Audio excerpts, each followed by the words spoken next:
paralyzed by worn debates and stale thinking, the old ways of doing things. A new generation rises up and shows the way forward. As Robert Kennedy once told a crowd of students in South Africa, it is a revolutionary world that we live in, and thus it is young people who must take the lead.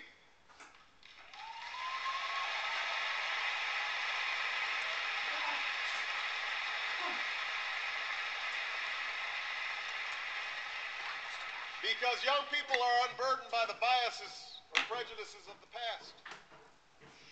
That is a great privilege of youth. But it's also a tremendous responsibility, because it is you who must ultimately decide what we do with this incredible moment in history. We've just emerged from an era marked by irresponsibility. And it would be easy to choose the path of selfishness or apathy, of blame or division. But that is a danger that we cannot afford. The challenges are too great. It is a revolutionary world that we live in. And history shows us that we can do improbable, sometimes impossible things.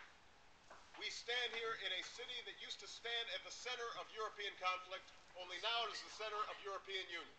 We did that together. Now we must not give up on one another. We must renew this relationship for a new generation, in a new century. We must hold firm to our common values, hold firm to our faith in one another. Together, I am confident that we can achieve the promise of a new day. Thank you very much. Thank you. Thank you. Thank you. Thank you.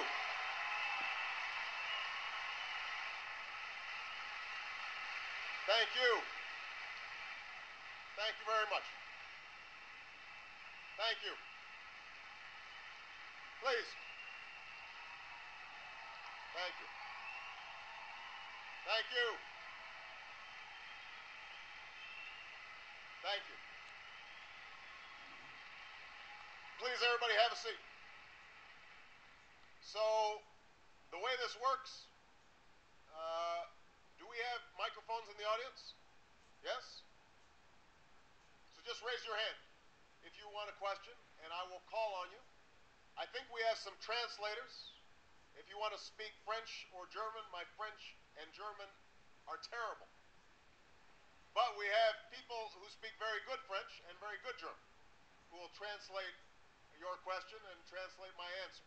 And I will try to get as many questions as I can get in the remaining 20 minutes or so that we have.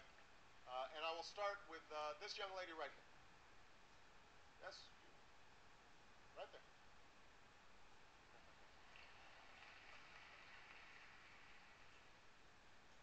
Please introduce yourself. Hold on, I can't hear you yet. Can we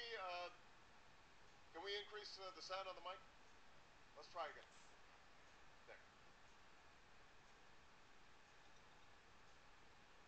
Oh, I called. Now, I just want to say I did not call on the American on purpose. So.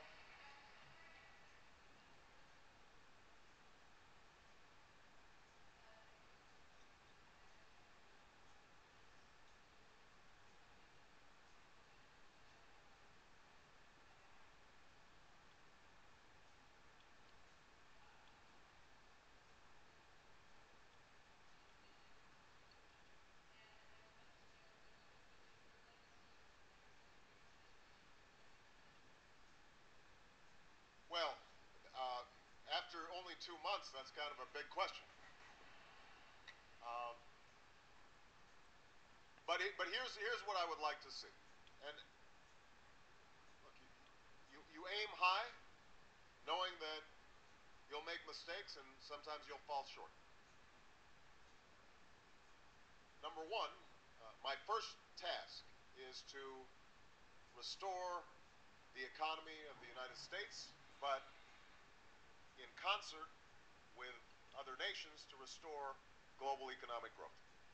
That's my number one task, because we are going through the worst crisis since the the 1930s.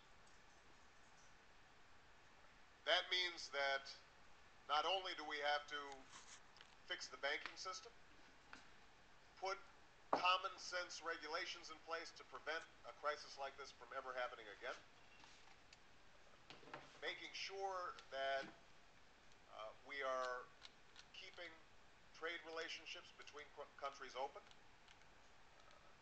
but it also means helping developing countries and poor countries who, through no fault of their own, have been devastated by this crisis.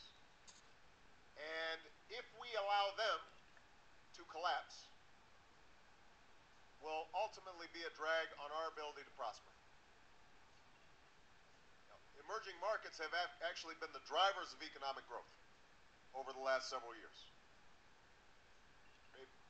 If we can get millions of Chinese to prosper, that is ultimately good for us. If we can get all the Indians in poverty